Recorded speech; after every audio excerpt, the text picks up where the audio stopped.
بسم اللہ الرحمن الرحیم۔ اسکول سے واپسی پر ننھے میاں گھر میں داخل ہوئے اور سلام کیے بغیر ہی سیدھے کمرے میں چلے گئے۔ کچھ دیر بعد دروازے کی گھنٹی بجنے پر ننھے کی امی نے دروازے کے پاس جا کر پوچھا کون ہے۔ باہر سے ایک محلے کی خاتون غصے سے بھری آواز میں بولی، دروازہ کھولیے، میں شاہد کی امی ہوں۔ ننھے میاں کی امی نے دروازہ کھولا تو وہ اپنے بیٹے شاہد کے ساتھ گھر میں داخل ہو گئی۔ کہاں ہے ننھا؟ میں تو اسے بہت اچھا بچہ سمجھتی تھی، لیکن اس نے تو آج حد ہی کر دی۔ بہن آخر ہوا کیا ہے؟ کچھ بتائیں تو صحیح۔ ننھے میاں کی امی نے نرم لہجے میں شاہد کی امی سے پوچھا۔ ہونا کیا ہے؟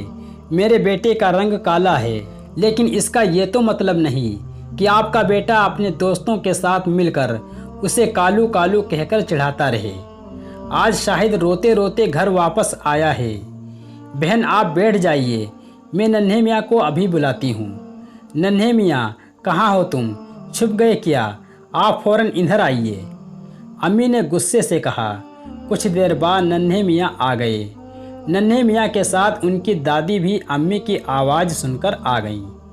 شاہد کی امی نے دادی کو سلام کیا اور ساری بات بتائی۔ یہ سب سن کر دادی کہنے لگی، ننھے میاں مجھے آپ سے ایسی امید نہیں تھی۔ دادی، شاہد بھی مجھے روزانہ چڑھاتا ہے، ننھے میاں نے اپنی صفائی دیتے ہوئے کہا۔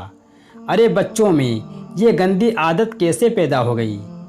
دادی نے اپنے ماتھے پر ہاتھ مارتے ہوئے کہا۔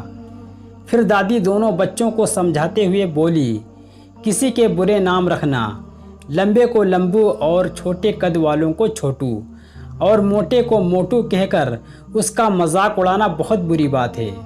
میں آپ دونوں کو ایک سچی کہانی سناتی ہوں، پھر مجھے بتانا کہ آپ دونوں نے اچھا کام کیا ہے یا برا۔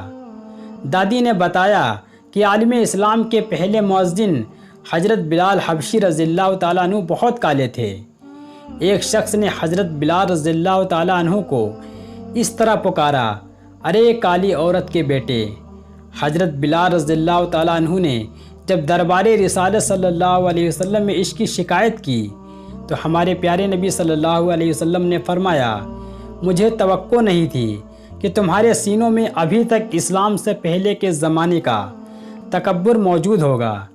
اس کے بعد اس شخص نے پتہ ہے کیا کیا؟ دادی نے درمیان میں کہا، ننھے میاں اور شاہد میاں تم دونوں اسے غور سے سنو۔ اس شخص نے اپنا چہرہ زمین پر رکھ دیا اور کہا کہ بلال رضی اللہ تعالیٰ عنہ جب تک اپنا پاؤں میرے چہرے پہ نہیں رکھیں گے، میں اس وقت تک ہرگز اپنا سر زمین سے نہیں اٹھاؤں گا۔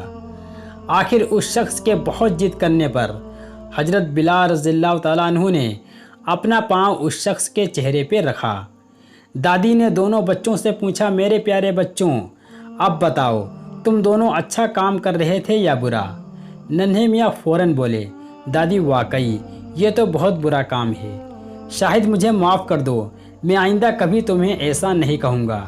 شاہد نے اٹھ کر ننھے میاں کو گلے لگایا اور کہا، مجھے بھی معاف کر دو، میں بھی آئندہ تمہیں تنگ نہیں کروں گا۔ دونوں بچوں کو یوں ملتا دیکھ کر شاہد کی امی کا غصہ ختم ہو گیا اور ننھے میاں کی والدہ اور دادی بھی خوش ہو گئیں۔